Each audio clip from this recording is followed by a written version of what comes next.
Tingnan mo din. Baboy na prinito sa sarili niyang mantika. Oh, oh, oh my God.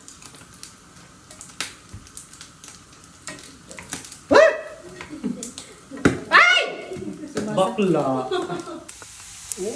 Grabe. Ah! Hello mga Habibis, how are you? Hi baby girl. Ika, say hi dito. This is my baby girl.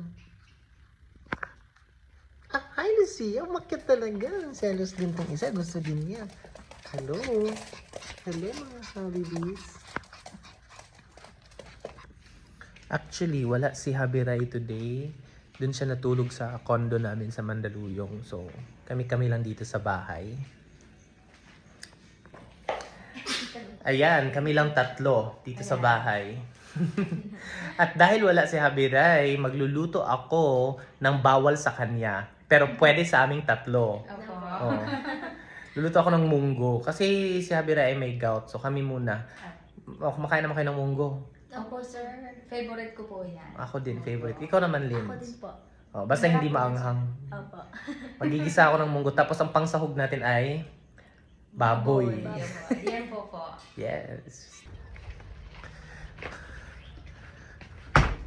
Pupunta muna akong groceries kasi may mga kulang na ingredients sa version ko ng munggo.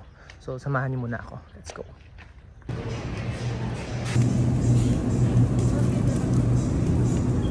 Tanglad.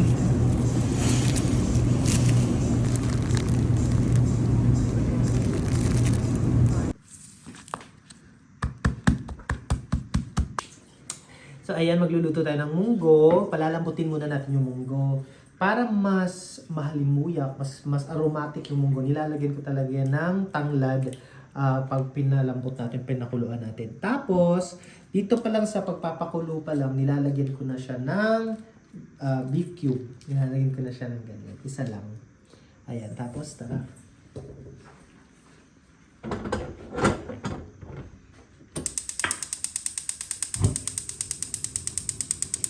Ayan. Palalambutin lang natin yung munggo. At habang nagpapakulo tayo ng munggo, gagawin ko na rin yung baboy. So, pinahiwa ko lang ito kay Ate Rose. Pinagayat ko ng mga ganito kalaki kasi liliit pa to. Tapos, ilalagay lang natin siya dito. And, syempre, aasinan natin. Tansya-tansya lang. Sabi ni Habiray ay feeling method. Oh. Tansya-tansya lang ng asin. Syempre, may paminta.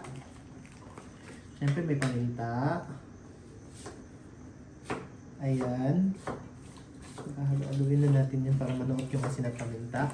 And then, lalagyan ko ng maraming bawang. Isang buong bawang to. Tapos, hindi ko siya lalagyan ng mantika. Lulutuin natin siya sa hinang apoy. Mahinang apoy lang palalabasin natin yung sariling mantika. At maluluto na yung karne. Palalambutin natin yung karne sa sarili niyang mantika. At tatapan natin. Yan. Ano yan, Linds? Dahon ng ampalaya po. Yes. Actually, iba't ibang gulay pwedeng ihalo sa munggo. Pwedeng, pwedeng malunggay, Ate Rose, no? Malunggay po. Ako, gusto ko yung dahon ng ampalaya. Yung iba nga, bukod sa dahon ng ampalaya, nilalagyan din ng ampalaya. Ako, dahon lang ng ampalaya para parang may konting pait, dagdag sa linamnam. Masarap po yun, sir. Yes. Super bango ng munggo na pinakuluan sa tanglad. As in, very aromatic. Etong baboy naman na merong garlic, mabango din at lumalabas na yung tubig at mantika ng baboy. Ayan, natuyo na yung tubig. Wala ng tubig at lumalabas na rin yung mantika. Wala tayong nilagay na mantika dyan, so sariling mantika ng baboy yung nagpiprito sa kanya. Ayan, malambot na yung munggo. So, papatayin na natin. Siyempre, itatapon na natin yung tanglad kasi hindi na to gagamitin. Okay na tong tanglad. Tatapon natin. Tapos, mag-umpisa na tayong maggisa. Ayan, magigisa na tayo ng ating munggo. So, siyempre, papainit muna tayo ng mantika. Ang una natin igigisa is luya. Kasi siya yung hindi mabilis na masunog. Kaya siya talaga yung mauna. Diba brown lang natin yung luya. Next is onions. And after ng onion, syempre ang garlic na. Yan. Pag ako naman ang nagigisa, dito pa lang naglalagay na ako ng asin sa aromatics. Siniseason ko na siya ng asin and also ng pepper. Para may lasa na yung ating aromatics. Ayan. Gisa-gisa lang hanggang sa kumapit na yung asin at paminta. Okay. Tapos, saka ko ilalagay yung aking kamatis. Ayan. Ayan. So, pwede na natin ibuhos ang ating pinalambot na munggo. Ayan. Munggo natin.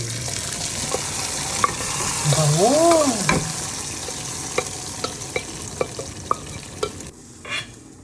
Ang bango. Tatakpan lang natin siya hanggang sa kumulo. Okay? Yan. Kumukulo na. Pero bago ko ihalo yung gulay, titikman muna natin para malaman natin kung may kailangan tayong adjustan sa lasa. Tikman mo, Linz. Ate Rose, tikman mo kung Ate tama Rose na yung na po. alat. Kumukulang ng konting alat. Pero, Konting-konti lang. No? konti pa po. Konting alat lang, no? Konting Ang alat. gagawin ko pang adjust ng alat, lalagyan ko ng patis. Yan, konting patis tayo. Yan, konting patis lang. Lagyan ako ng patis.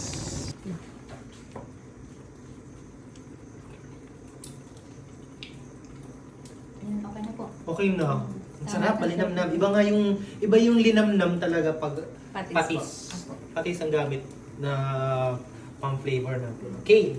Dahil kumukulo na siya at okay na yung lasa natin, swak na, saka natin ilalagay yung ating gulay. Dahon ng ampalaya. Ayan. Busin ko na to kasi sayang naman hindi na to magagamit. Golden brown na, Linz! Baboy na niluto sa sarili niyang mantika. Perfect sa ating munggo. Kain na tayo. Yan si Lindy. Ayan, tapos tingnan mo, Linz. Very, parang chicharon na siya, crispy. Opo. Try mo kung crispy na.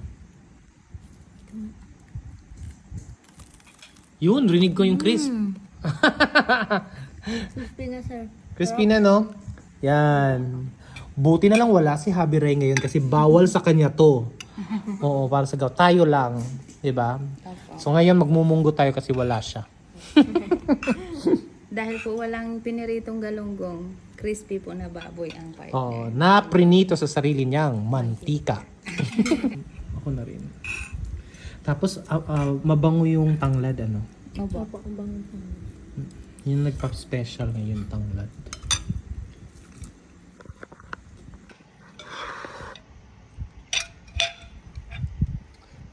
Munggo.